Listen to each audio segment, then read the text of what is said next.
Nakikita nyo, ito yung MOA Complex. Nandito tayo sa may terminal ng bus. Ito mismo yung Mall of Asia.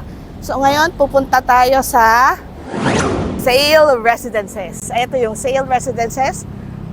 Tapat lang siya ng MOA, Mall of Asia. Tapat na tapat lang siya ng Mall of Asia. I-tour natin yung Sale Residences.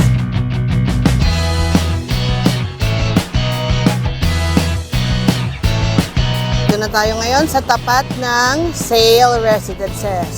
Now, let's take a look at the future development of Sale Residences.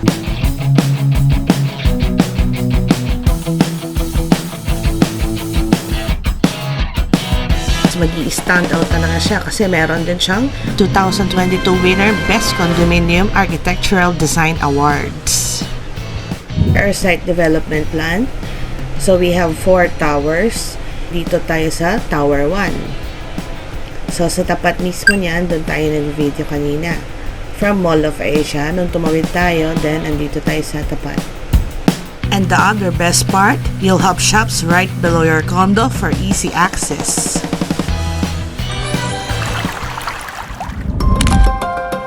Welcome to our grand lobby.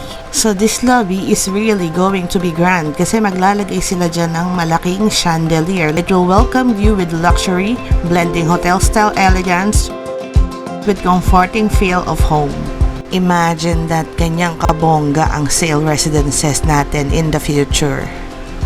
Another grand thing about Sale Residences is this 3-level viewing deck. Located siya sa 16th floor, 11th floor, and 7th floor. Imagine this pag natapos siya, enjoying the views with your loved ones.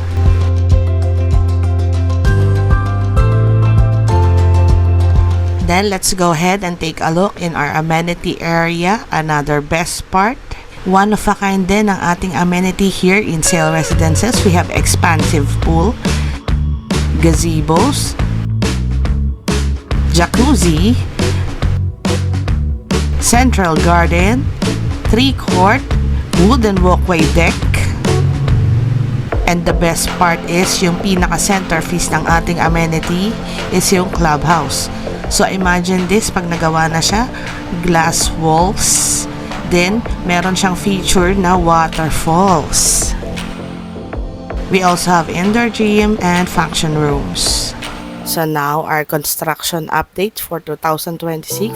So the long wait is almost over. Excited na ako para sa mga investors at especially sa aking mga clients kasi this year na ang turnover ng Sale Residences. To be exact, sa November 2026. So from blueprint to reality, ready na ang inyong luxury home, passive income, powerhouse sa MOA Complex. 91.21% na siya. So this is Tower 3. So mauuna po yung Tower 3. Turnover this November. Punta tayo sa sale para makita nyo mismo yung updates kung ano na talaga yung itsura niya. Meron po kaming promo ngayon. This is 26K a month. 436 naman in dollars yung conversion niya. So payable for 60 months. This is 1 bedroom with balcony. 32.16 square meter. Meron tayong mas malalaking unit and with additional promo pa po yan. So, itong pinapakita ko sa inyo, meron na siyang promo. Pero, meron kasing hindi pwedeng sabihin sa public na discount ng SMDC. So due to company policy, we cannot say it in public.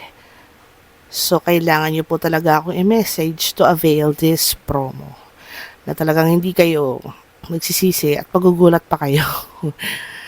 As in, walang halong exaggeration. Kaya, yung iba nagtatanong sa akin yung ibang clients ko kasi nalaman na nila yung promo. Sinabi ko na sa kanila, nag-message sila sa akin. So, sabi nila, bakit ganyan? Bakit nagbigay ng promo ang SMDC? So, kasi actually, start ko siya ng turnover this year, November. 40-50% na yung mga sold na unit namin dito sa Sale Residences. So malapit na yung turnover. So, actually take this advantage take advantage of this promo kasi malapit na siya na turnover.